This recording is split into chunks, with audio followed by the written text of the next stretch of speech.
Welcome to the Bullvine Podcast, your go-to source for inside stories, cutting-edge research, and the latest updates in the world of dairy farming. The 54 episode explores how immune activation affects your transition cows. So, please grab a glass of milk, sit back, and let's get started with this week's episode. Do the problems transition cows face come down to just high NEFA levels and low calcium? Think again.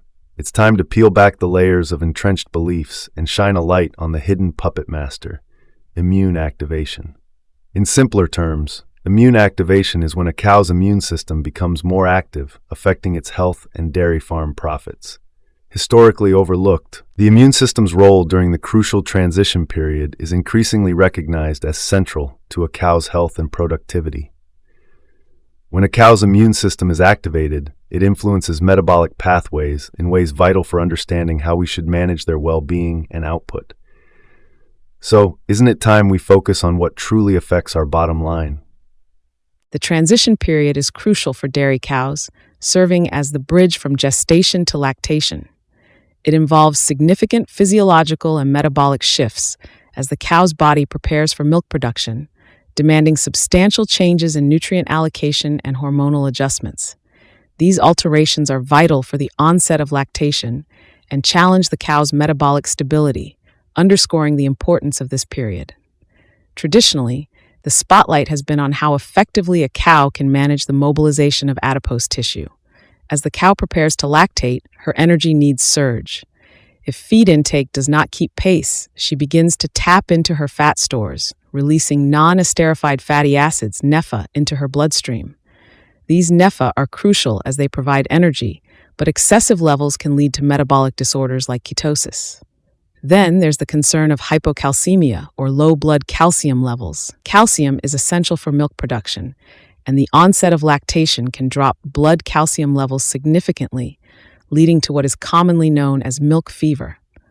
A cow's ability to quickly adapt her calcium metabolism through dietary adjustments and internal reserves is critical to sidestepping this disorder and maintaining her health and output.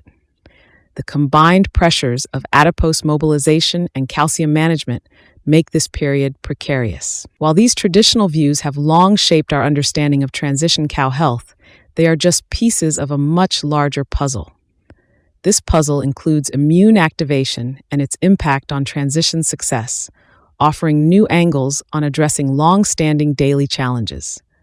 For instance, understanding immune activation could lead to changes in feed management or immune-boosting supplements. Have you ever blamed increased NEFA, hyperketonemia, and hypocalcemia for all your cow's woes during the transition period? It's a belief that's been drummed into us for ages, like a troublesome melody that gets stuck in your head. However, a thought might make you pause momentarily. What if these metabolic changes are not the villains? Now, before you dismiss this idea, let's examine it a little more closely. The industry has been convinced that these factors are the big bads disrupting cow health for years. They've been portrayed as the root cause of many periparturient problems, keeping cows from performing their best. But what if we've been looking at this all wrong? Consider this. These changes might be part of a cow's regular metabolic adjustments. They could be how a healthy cow prepares to handle the incredible demands of milk production. Instead of seeing them purely as the causes of disease, what if we viewed them as signs, markers telling us that a cow is dealing with its new physiological state? Here is another intriguing angle. Could what we see as a problematic result from immune activation? This is where it gets fascinating. Immune responses and the resulting inflammation are natural parts of a cow's transition. They can profoundly affect a cow's metabolism. So when your cows exhibit these changes, it might reflect underlying immune activity more than anything else. Consider this. What if high NEFA, elevated ketones, and low calcium are just the tip of the iceberg, representing deeper, natural processes at work? This thought should not just make you pause, but it should also encourage you to rethink your strategies. This does not just shake up a few conventional wisdom points. It fundamentally questions how we understand and, importantly, manage transition cow health, empowering you to take a more proactive role in managing your herds. Dairy cows are not just milk machines, but complex creatures dealing with an astoundingly dynamic biological ecosystem, especially during transition. Immune activation and inflammation are not anomalies during this time. They are natural components of a cow's biology. If this surprises you, it might be due to the traditional tendency to view inflammation with apprehension. But in the dairy world, a degree of inflammation is as regular as sunrise in the morning, highlighting the naturalness of these processes. So where does this immune activation originate? During the transition, the cow's body undergoes a massive shift, akin to a biological symphony, with inflammation playing a significant role in this grand composition. The origins of immune activation are closely associated with critical physiological structures, namely the mammary gland and the gastrointestinal tract. The mammary gland, quite understandably, takes center stage. As it prepares for milk production, tissue remodeling needs cleanup. Guess who is called in for the job? The immune response. Not only do immune cells infiltrate to manage this reorganization, but they also guard against microbial interlopers that could lead to infections. This homeostatic inflammation ensures the body's symphony continues without an unwanted encore from pathogenic bacteria. Down south in the digestive arena, the gastrointestinal tract doubles as a nutrient absorption hub and a pathogen barricade. During the transition, stressors or diet changes can upset the delicate balance, allowing some of the wrong bacteria to escape and cause trouble.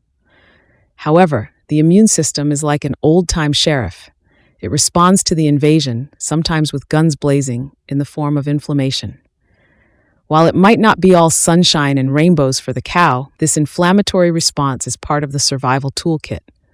It's about maintaining and adjusting equilibrium during one of the most challenging times for these bovines. Understanding this can shift how we manage our herds, viewing a certain level of inflammation not as a foe, but as an ally doing its job, ensuring cows transition smoothly into their milk-producing destiny. As dairy farmers, we are all too familiar with the dazzling dance of metabolic and mineral adjustments in our beloved bovines. Immune activation is like the maestro orchestrating unexpected beats in this complex waltz. When the immune system kicks into high gear, it pulls glucose from the usual players and redirects it toward its mission-critical operations. This redirected glucose finds itself a new home in leukocytes, which need energy to fight off any lurking pathogens. This glucose grab impacts feed intake too. Immune activation tends to curb appetite, leading to reduced feed intake. It is a universal response across animal species, including our dairy cows. You may notice your cows turning their noses up at the feed trough, which can set off a cascade of energy balance issues if not appropriately managed.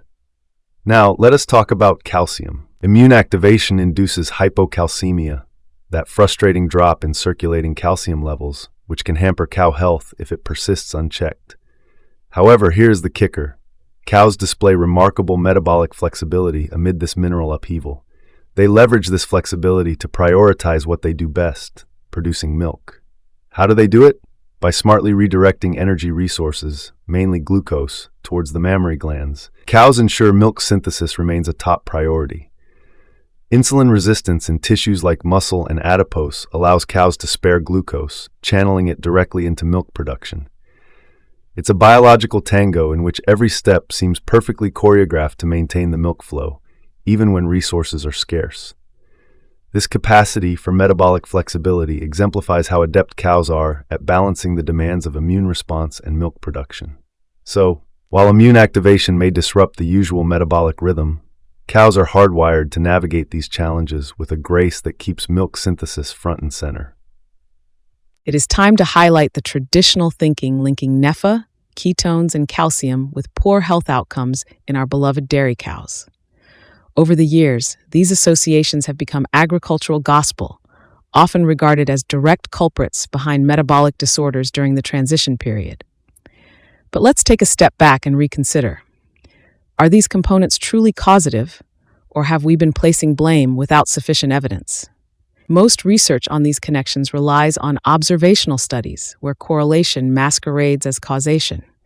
However, the flaw is that these metabolites are not proven to be the direct agents of harm. Sure, we see them arise when health falters, yet assuming they are the cause might be akin to blaming firefighters for starting fires because they are seen at the scene. Consider immune activation-induced hypophagia. This decrease in appetite is mainly responsible for the rise in NEFA and ketones. When the immune system kicks into gear, it demands a bigger slice of the glucose pie. As glucose powers immune responses, less is left for the cow's maintenance, let alone milk production. The animal compensates for this shortfall by mobilizing adipose tissue, releasing NEFA, and converting them into ketones, the body's backup energy currency. In this dance, calcium does not escape unscathed either. Immune signals can disrupt calcium homeostasis, leading to what is often diagnosed as hypocalcemia. However, pushing more calcium without addressing the immune signal can be like mopping water while the tap is still running.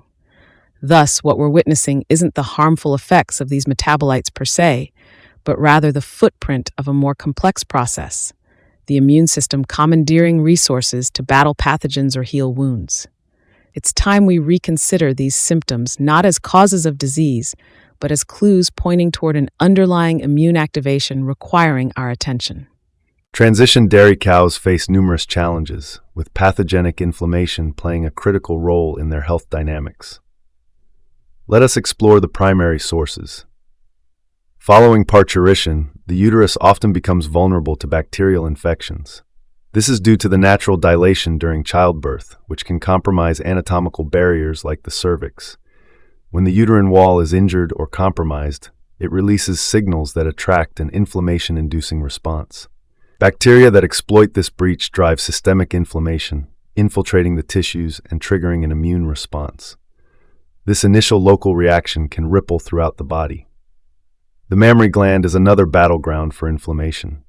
Dry-off and early lactation are periods of heightened susceptibility to infections, particularly mastitis. Bacterial intrusions, primarily from gram-negative bacteria, activate an inflammatory cascade. Inflammation disrupts local tissue and, through mechanisms like the breakdown of the blood-milk barrier, allows inflammatory mediators to spread, potentially reaching systemic levels. The gastrointestinal tract, a key player in inflammation, houses many bacteria. When the gut barrier is weakened, as often during stress or poor nutrition, microorganisms or their components can enter systemic circulation. This results in a robust immune reaction that seeks to neutralize these foreign entities, but often at the cost of triggering systemic inflammation. When combined, these sources significantly contribute to systemic inflammation in transition cows. The body's attempt to respond to local threats can become a full-body event, impacting not just the immediate areas of infection, but overall health and productivity. Addressing these sources can lead to better management and outcomes for transition cows. Let us delve into the heart of immunometabolism and how immune activation leads to a radical shift in a cow's metabolism, spotlighting a fascinating phenomenon known as the Warburg effect. You might have heard of this concept in the context of rapidly proliferating cancer cells. It describes a scenario where cells pivot from their usual oxygen-powered energy production to relying heavily on aerobic glycolysis. This metabolic switch is employed by immune cells, including leukocytes, as they prepare for the front line in the battle against pathogens. In a healthy animal, most cells typically bank on combining glycolysis, the tricarboxylic acid TCA cycle, and oxidative phosphorylation to churn out energy efficiently, producing roughly 36 ATP molecules per glucose molecule. However, when immune cells are activated, like during infection, they increase their glucose consumption manifold despite oxygen, triggering the Warburg effect. Why? It speeds up the energy supply chain, allowing a quick response, and funnels intermediates into pathways that produce the building blocks necessary for cell growth and proliferation, such as nucleotides and amino acids. Now you may wonder, what is the ripple effect of this metabolic revamp at a systemic level? Essentially, the entire body pitches in to support this immune skirmish. This redirection of glucose towards supporting immune activation away from other tissues, like muscle and adipose, affects various bodily functions. The cow's metabolism is fundamentally altered. Even milk synthesis takes a backseat as the cow's physiology maneuvers to prioritize glucose for immune use, just as a nation might divert resources to defense during wartime. These metabolic reprogramming strategies underscore how the immune system commandeers the cow's myriad physiological processes, illustrating the profound interconnectedness within dairy cows during challenging periods such as transitioning. And here's a nugget of thought. Doesn't this reframing suggest we should consider the metabolic shifts not as origins of the transition woes, but as essential elements of the cow's adaptive survival blueprint? We've got to wonder, are our cows simply coping as nature intended? Immune activation takes center stage in the transition period, and its effects on cow performance are profound. When the immune system is in full swing, it places hefty demands on the cow's resources, leading to a cascade of effects ripple through several key areas. Feed intake. Inflammation triggers a marked reduction in feed intake. While this anorexic state may seem counterproductive, it is a preserved evolutionary response to infection. The decrease in consumption pre-calving exacerbates the negative energy balance that cows experience, precipitating further issues with the energy supply required for milk production and overall metabolism. The impact of immune activation on the liver is also significant. Inflammatory cytokines disrupt hepatic lipid metabolism, facilitating the accumulation of triglycerides and leading to the notorious fatty liver condition. This condition does not just stem from excessive fat being delivered to the liver. It is a compounded issue in which inflammation alters the liver's metabolic processes, exacerbating fat buildup. The connection between inflammation and milk fever is quite striking. During periods of immune challenge, calcium homeostasis is disrupted, leading to hypocalcemia. Although this calcium drop is a protective strategy the body employs to cope with pathogens, it can precipitate milk fever if uncontrolled. Traditionally, milk fever was attributed solely to dietary shortcomings, but it's becoming apparent that immune responses play a crucial role. Lastly, reproductive efficiency does not remain untouched by immune activation.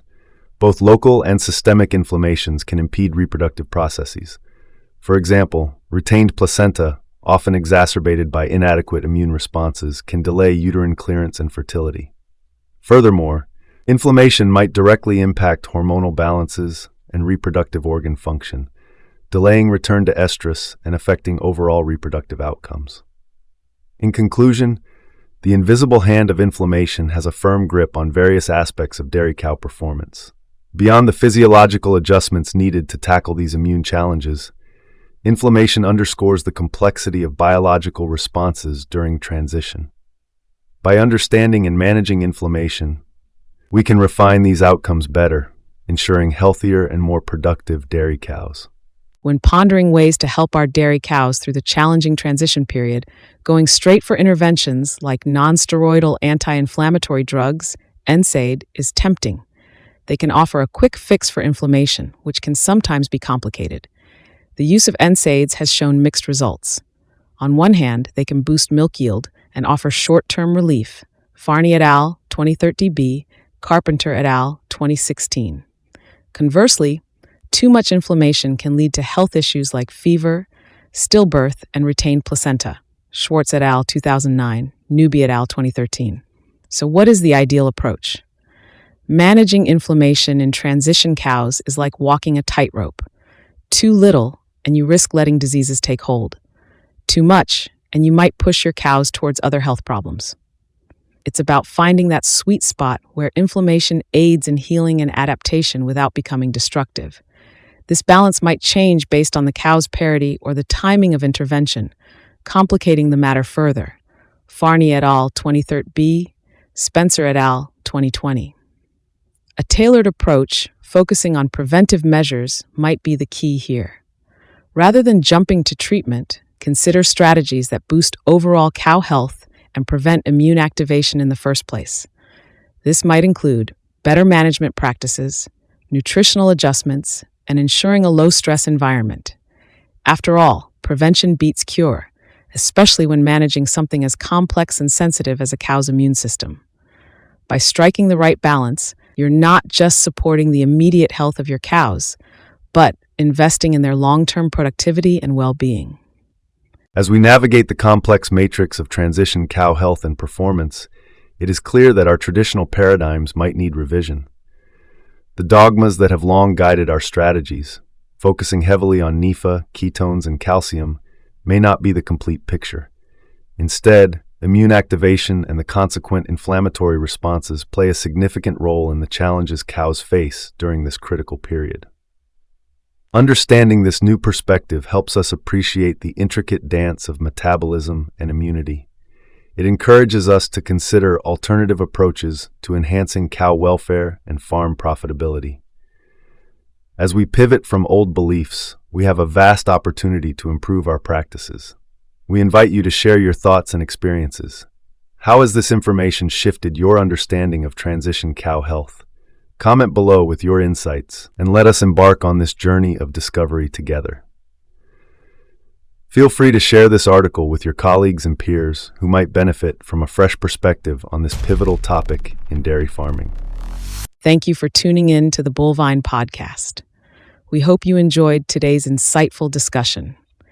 Don't forget to subscribe, share, and leave a review. Catch you next time on the Bullvine Podcast, where bovine expertise and community come together.